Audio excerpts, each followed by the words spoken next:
12তম আন্তর্জাতিক যোগা দিবস অনুষ্ঠিত হয় সারা রাজ্যে। রাজ্যের যুবক্রিয়া বিষয়ক দপ্তরের উদ্যোগে রাজ্যস্তরীয় যোগা দিবস উদযাপন করা হয় হাপানিয়া আন্তর্জাতিক ইনডোর হলে।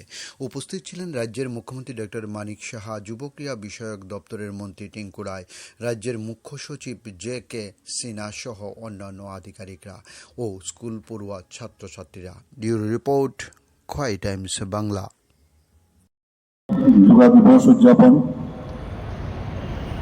গত কয়েক বছর ধরে আমরা এখানে যোগা দিবস আমাদের সরকার আসার পর এখানে আমরা এই যোগা দিবস পালন করছি।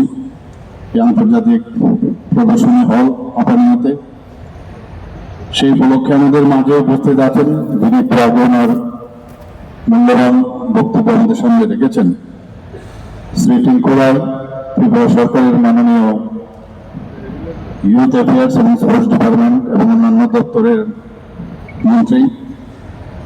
এখানে উপস্থিত রয়েছেন শ্রীমতী মীনারানী সরকার, মাননীয় বিধায়িকা, শ্রী জিতেন্দ্র কুমার সিনহা, চিফ সেক্রেটারি।